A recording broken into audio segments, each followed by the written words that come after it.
going on? Thank you so much. Pay like $1 million. Shout out TMZ, you up? Let me check out that ring. TMZ stands for the Mayweather Zone. How'd you find me, bro? I got my disguise on. I love my TMZ family.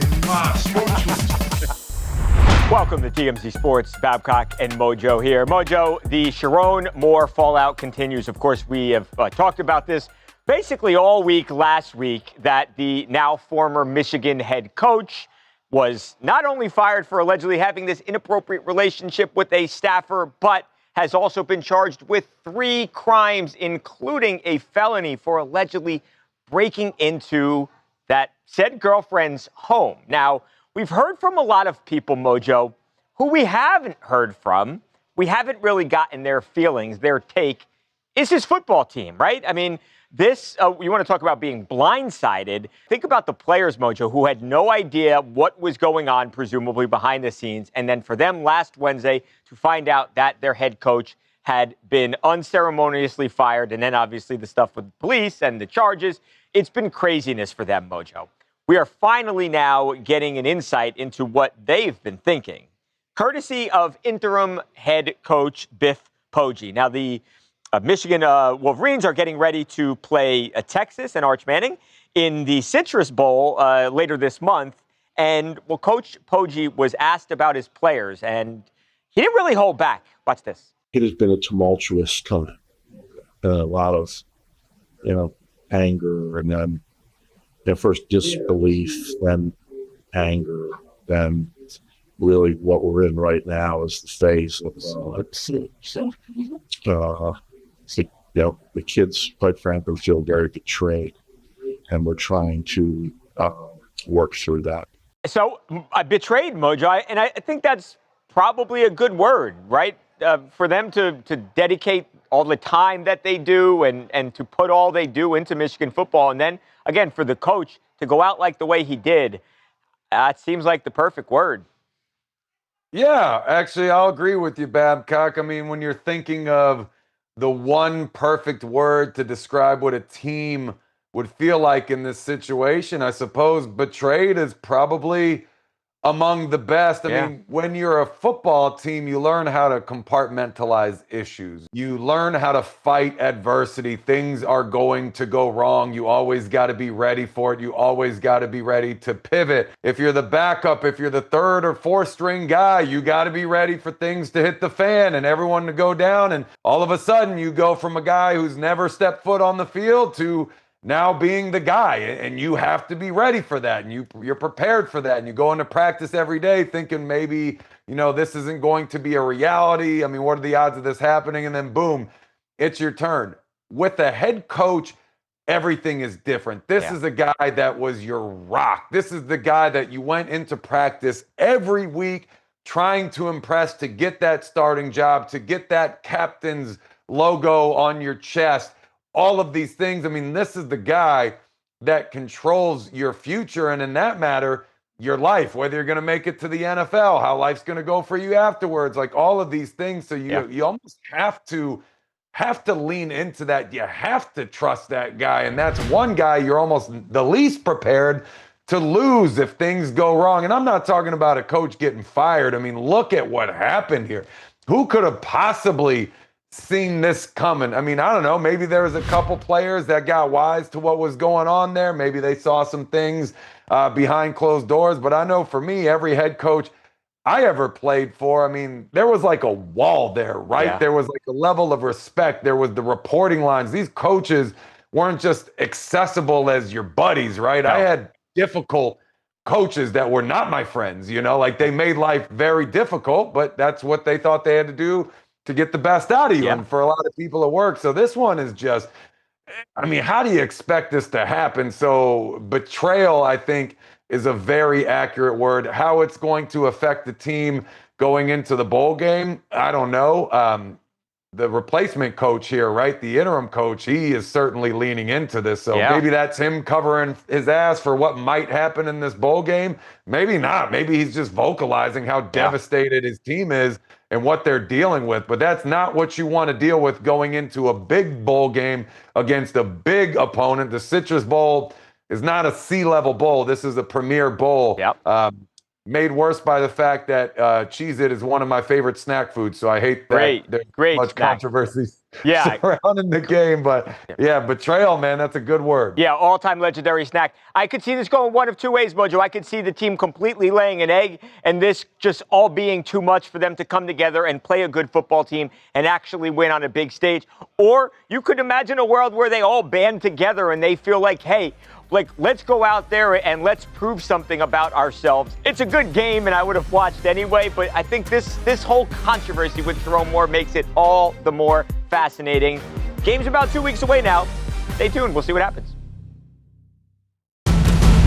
All right, Dylan, Mojo, we're moving on to Cardi B and Stefon Diggs. They have become, since earlier today when I saw this now, my favorite couple out there. So Stefon Diggs, of course, Patriot star, they're having a great season to say the least, despite the loss to the Bills on Sunday. But we'll set that aside for a second. Stefon Diggs does something pretty cool each year through his foundation. It's called the Wellness Wonderland. Essentially what it is, Dylan, is that, this year, because we're playing in New England, they went to Gillette Stadium and they got a bunch of the moms and the women from the area and they pampered them. They had a bunch of, really cool things like food and drinks and all that, but they also had yoga and Cardi B showed up. Now, again, it was through Diggs' charity, so he was going to be there. That was without a doubt. But the fact that she showed up and she got on a mat and was doing yoga with all these other women who she doesn't know, I don't know. I thought that was pretty cool. I like it. I love this. And I mean, she showed up in Robert Kraft's suite for the game. Yes, yeah, I love that and too. now seeing her on a I'd love to know what they talked about. On a Monday at Gillette. This is awesome. I'd also love to do a yoga class led by Cardi B. I imagine the energy would be fantastic. But this is awesome. I mean, it's no secret that Stefon Diggs loves women, and for him to give back to women and the little ones, it's awesome. I love it. Mojo, what do you think? They could have done one for the mothers of his children just for her. Go say something, Mojo. I gotta say, fellas, as a yogi myself, y'all might not know, but I'm big. You're too big. You're too big for that. I went during my wrestling career. If I didn't go to yoga at least twice a week, and I'm talking about hot yoga, the good stuff, Orlando Power Yoga, the best one on the planet, which is no easy workout. I mean, you are probably losing 5 to 10 pounds per class in there. Jeez. Wow. There's no way I was staying in one piece during my career wrestling that crazy every single week. Yoga is fantastic for everybody, but that's just a cliff note here for the event that Stefon put on. Love that he does this, giving back to the community, to the ladies in particular. Obviously, yoga great for the mind, the spirit, and of course the body. Yeah. Love that Cardi B is supporting him in everything he does. Don't forget, she was there at his kids' camp at the University of Maryland. She doesn't mess around. She stands by her man, even after a really brutal loss to the Buffalo Bills. Of course, the Patriots are still, they're going to be okay this season. Yeah. They're having a hell of a year. But it's just cool, man. You love to see a couple staying together like this. Cardi B, let's not forget, she's going to get mobbed at an event like this. Yeah. Probably more than Stefon at his own event because of how big of a star is. She shows up anyways. Also, probably the best attendance numbers Stefon's ever had at one of these events, because with the two of them together, that is a must-have ticket. So props to both of them in their own right. This is great.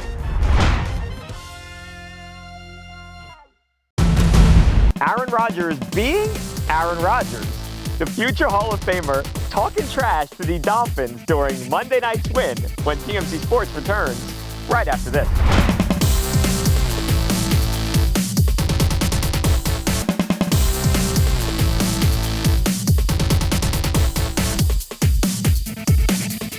Welcome back to TMZ Sports. Luca and Mojo here. Monday Night Football. The Pittsburgh Steelers faced off against the Miami Dolphins at home, winning 28-15 in a very crucial game for the AFC North playoff race, giving them a one-game lead over the Baltimore Ravens. And Aaron Rodgers is playing some of his best football since his 2020 and 2021 MVP campaigns, going 23 for 27 for 224 yards and a pair of touchdowns. But Mojo, one thing that happened last night that really fired me up, and I'm sure it fired you up as well, is that Aaron Rodgers is proving that he can still talk that talk. Let's see it. Hey,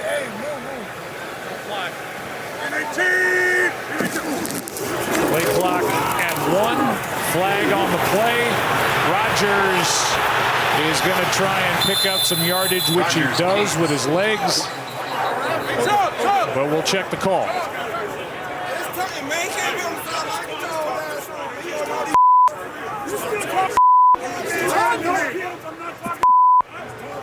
And Rodgers and the sideline for the Dolphins jawing at each other.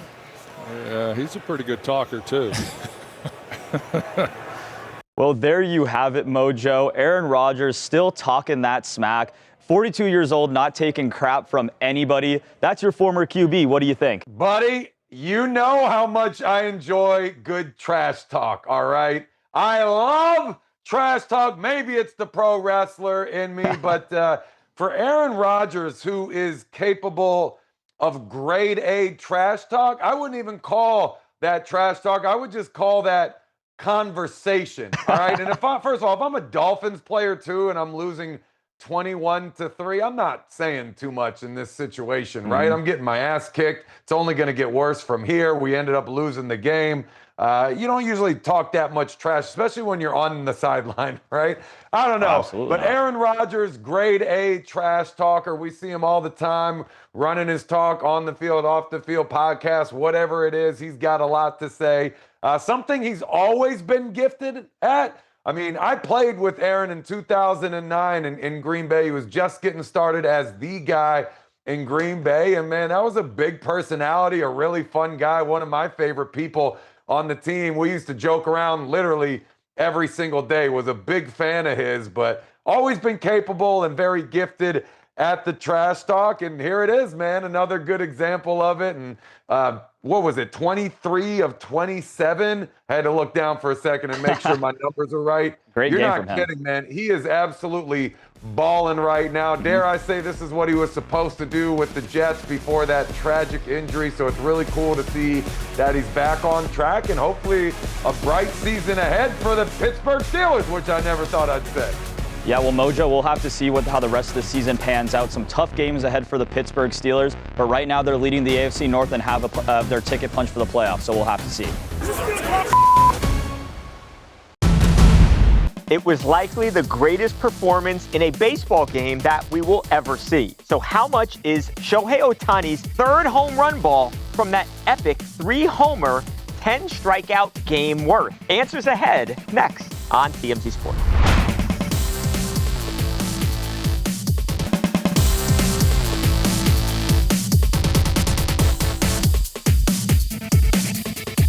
Welcome back to TMZ Sports.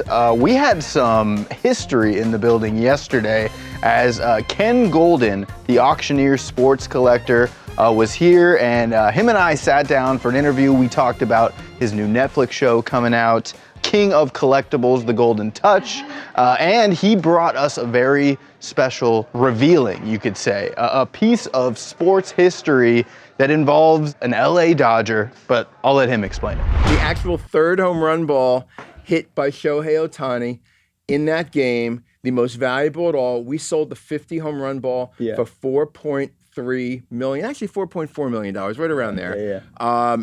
This, might challenge it for the most valuable baseball of all time. Wow, this comes from one of the greatest sports performances of all time. Exactly. I mean, to me, this was the single greatest. Boy, this thing is. And without, this is number 3, you said. Yeah, this is home run number 3. Look, it's the single greatest single game performance in history because he was the starting pitcher.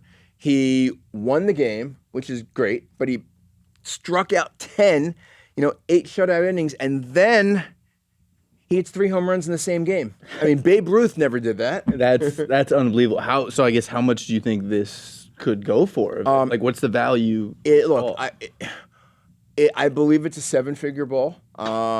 Whether that's 1.5 million or 5 million. Wow. We have to put it out there, put it on golden.com, and show the world. Yeah. But it's fortuitous for us that it happened because right around December 23rd, when the Netflix season 3 hits, King Collectibles on Netflix hits the airwaves and people can go to Netflix and watch it. this ball will be up on Golden. This was unbelievable. Ken had actually opened this from that mail package right there. Unbelievable sports relic from, one of the greatest sports performances of all time. A ball sitting right in front of me that could go from 1 to 5 million. This is crazy. Mojo, what do you think of this crazy item that's going to go up for auction? Well, my question is for you, Dill the Thrill. I mean, that man, Mr. Golden, walked into that office with zero security, and you got 7 figures. You got retirement sitting right in front of you. I mean, he's right. That's definitely going to be a 7-figure ball, and I always love hearing from guys like him, because you never know how much these things are going to go for. 500, a million, 4.4 million. Like, these are just astronomical numbers. Somebody pays for these things, and you always wonder if they're going to pay to collect them or if they're going to just pay them to try and sell them later and make like a huge profit on it. The latter I understand, the former I don't get whatsoever, spending that much money, but hey, to each their own. This was one of the most dominant performances. I mean, find you a guy that can do both, right? That is Shohei Ohtani, and I mean, he's making that contract look like he got underpaid, like he gave the Dodgers a steal. I mean, that's how much he's outperforming the contract that he's on. But yeah, one of the most memorable games ever, and your chance at a piece of history right here. So one of the few that I actually understand is this item. Yeah, it was great. Ken and I had a great long conversation. You can check it out on TMZ Sports. He talks about Shohei's impact, the state of trading and collectibles in sports. We loved it. Unbelievable day here at TMZ Sports.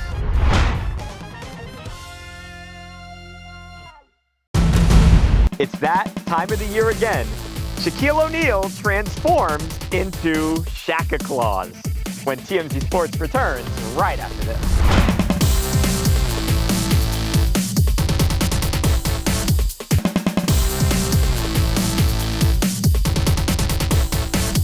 Welcome back to TMZ Sports. Obviously, holiday season, Christmas just a couple of weeks away. And like he does every year, Shaquille O'Neal, the big fella, giving back to kids across the country in a bunch of different spots.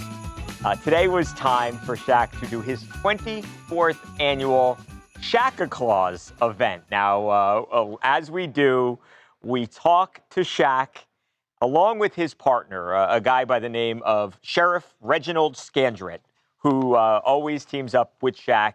They make the holiday season for hundreds and hundreds of kids. Again, a little bit earlier today, we had a chance to sit down with the big fella. Watch this. It means a great deal. I mean, a lot of people don't know that Shaquille and I, at one point in our life, was one of those children. And this is called the law of reciprocity. As you give, it should be given back to you. And it's very important that we do that. We want to influence folk in the community to do the same thing.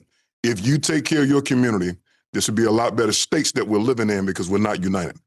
That's such a great message, and I feel like Mike, Sheriff just used a big word, reciprocity. I'm going to look it up after. You spell that word, I'll buy you a Porsche right now. Go. Spell reciprocity. Yeah, come on, hurry up. You'll buy me a Porsche if I can spell reciprocity? Brand new black on black Porsche right now. Hurry up. You got 10 seconds. Let's go. R-E-C. Res. I forget it, Shaq. I can't do it. You couldn't make it to the third letter? I can't. Shaq, tell me. They're all so disappointed in me, Shaq. Shaq. You were so close to a Porsche. Okay, Mike, spell Harvey right now, and I'll buy you an orange Lamborghini. H-A-R-V-E-Y. Congratulations. Congratulations. You got yourself a brand new 2025 Lamborghini. You know what? You need to send me that. I want that. With 24-inch wheels. Look at it. Look, can you hear that? Boom, boom, boom, boom, boom. You got the speakers in the back. I got a new Lambo, Mojo. The best part about this clip is as his buddy there is talking about this heartfelt event for kids and everything that it means to them, and these two guys having had been one of these children in need. Right. Shaq has that smirk on his face the entire time, not listening at all to what his buddy's saying, doesn't care about it. All he's ready to do is make fun of you. That's all he cares about. I knew it was coming. Mojo, I saw it on his face. And I mean, by the way, even before we started taping, I think he threatened to come, like, kill me or something. Who knows? But we've got a feud, Mojo. And if I ever see him, he's in trouble. I know, Babcock. This feud has been going on for years. I used to be a big fan of Shaq. Now I'm conflicted. I mean, he's nice to me, so I really don't know what to say about him. But I do know the only thing I really want to say to you right now, Babcock, is RECIPROCITY. You looked it up. I am convinced you looked it up. Babcock, man, you could have had the Porsche. Also, when you spelled Harvey's name, I'm pretty sure you said VUY, so I'm not sure what happened there. But Babcock, bro, we could have had this Porsche together, man. You let us down, pal. All right, we are just about out of time. Look, no, Shaq and I joke. I think it's absolutely awesome what he does. In fact, he said that he wants to forget just doing it in a couple states next year. He wants to have a 50-state Shaq-a-Claus event across the entire country. He wants to team up with a bunch of other celebrities, a bunch of athletes. And I think if there's anybody out there that can actually make this happen, it is Shaquille O'Neal. And how cool would that be for a bunch of kids out there who don't really get a great Christmas? So we'll look forward to that. Something else we'll look forward to is tomorrow. Look, the Cleveland Browns, they don't have a lot of wins, but they've got a lot of people talking about them. I mean, you got Myles Garrett, Shedeur Sanders. There are so many hot NFL topics that involve the Browns. Tomorrow, we're going to be joined by one of the handful of greatest Browns of all time, the Hall of Famer, Joe Thomas. A bunch to ask Joe about. That's tomorrow. Check us out. We'll see you then. I'm a lawyer.